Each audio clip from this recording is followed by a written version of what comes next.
Speaker साहब। कहानी शुरू होती है थाईलैंड में, जहां ल्यूक नाम का एक पुरातत्ववेत्ता एक स्थानीय माफिया गिरोह से एक मशहूर पेंटिंग चुराने के बाद भाग रहा है।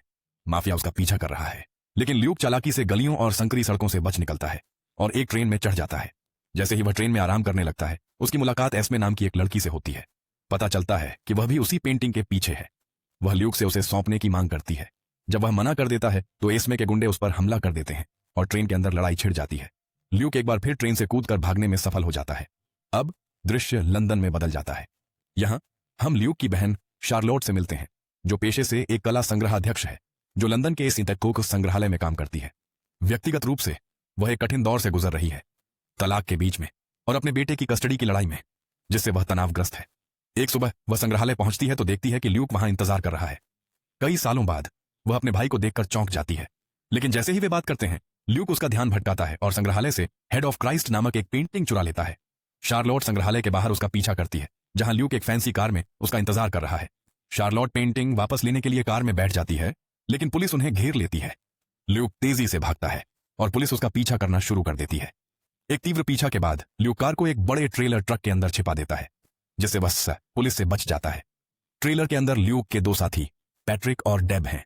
ल्यूक पेंटिंग पैट्रिक को सौंप देता है, जो उसमें छिपे सुरागों को खोजने की कोशिश करता है।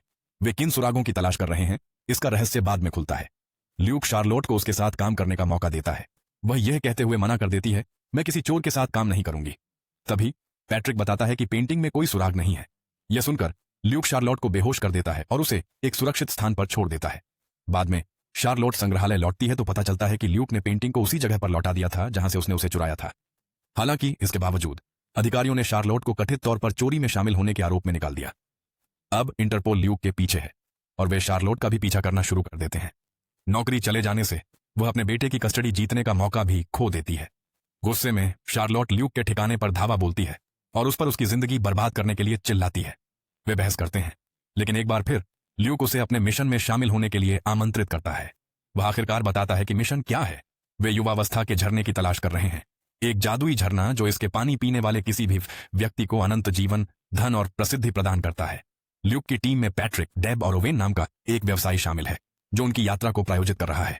ओवेन का दावा है कि उसे कैंसर है और वह खुद को ठीक करने के लिए झरने को चाहता है। ओवेन शार्लोट को एक सौदा प्रदान करता है। अगर वह उनकी मदद करती है तो वह उसे अपने बेटे की कस्टडी जीतने में मदद करने के लिए सबसे अच्छे वकीलों को नियुक्त करेगा और उसे संग्रहालय में उसकी नौकरी भी वापस दिलाएगा। शार्लोट उस शर्त पर सहमत हो जाती है। ल्यूक चेतावनी देता है कि झरने का दुरुपयोग किया जा सकता है। यही वजह है कि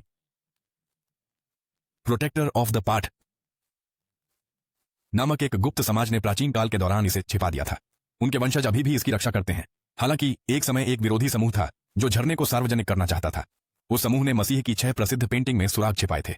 पैट्रिक उन्हें उन 6 पेंटिंग की छवियां दिखाता है, लेकिन एक समस्या है। शार्लोट के संग्रहालय से चुराई गई पेंटिंग में कोई अनूठी विशेषता नहीं थी, भले ही वह मूल थी। भ्रमित होकर शार्लोट बताती है कि कलाकार राय ब्रांड, जिसने इन्हें चित्रित किया था, हमेशा डुप्लीकेट बैकअप संस्करण बनाता था जो बिल्कुल मूल जैसे दिखते थे। ल्यूक ने एक प्रति चुराई थी, मूल नहीं, इसलिए कोई सुराग नहीं थे।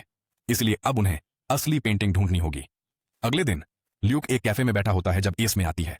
वह उसे झरने पर शोध करना बंद करने के लिए कहती है, उसे चेतावनी देती है कि यह अच्छी बात नहीं है, यह खतरनाक है और रक्षक इसे छिपाने के लिए किसी भी हद तक जाएंगे। लेकिन ल्यूक रुकने से इनकार कर देता है, इसलिए वह उसे अंतिम चेतावनी देती है और चली जाती है। दिन बीत जाते हैं। बहुत शोध के बाद उन्हें पता चलता है कि 1906 में एक कला नेता असली पेंटिंग के साथ लुसिटानिया नामक एक जहाज पर यात्रा कर रहा था।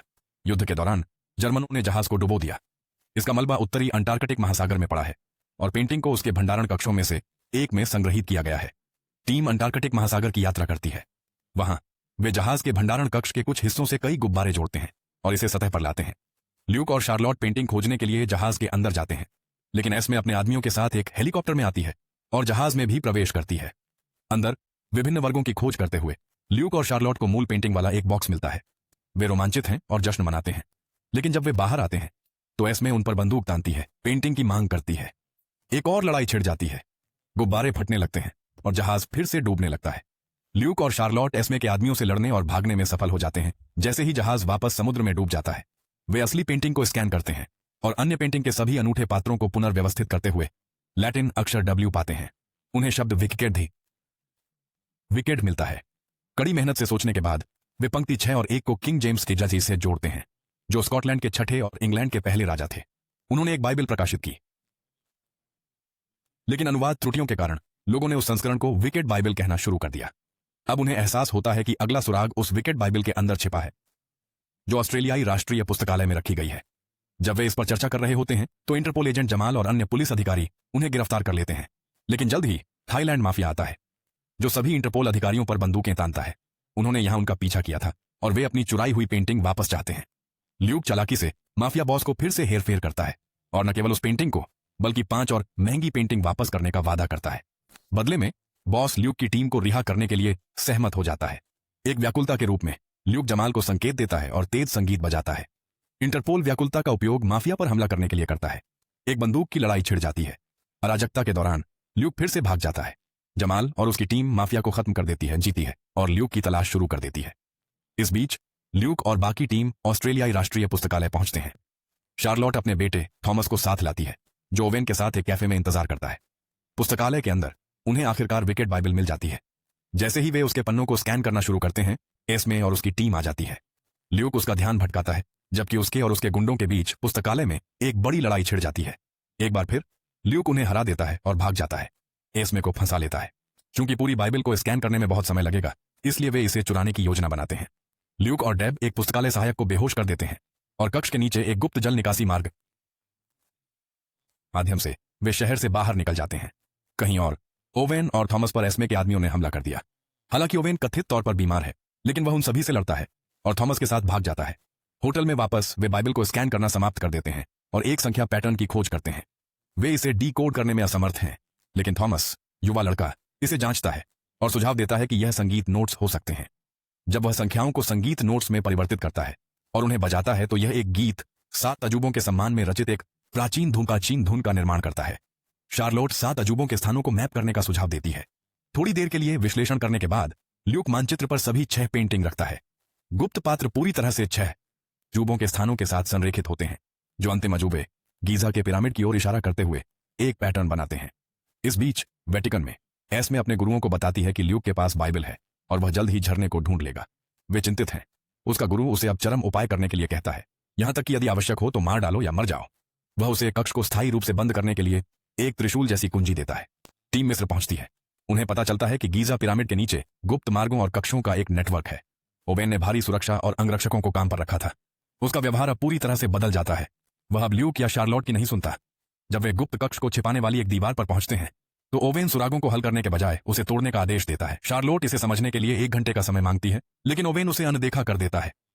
वे एक गुप्त कमरे में प्रवेश करते हैं, जहां केंद्र में एक विशाल गोल पत्थर रखा हुआ है। वे इसे हिलाने की कोशिश करते हैं, लेकिन यह बहुत भारी है। ओवेन इसे ग्रेनेड से उड़ाने की कोशिश करता है। फिर से बहस छिड़ जाती है।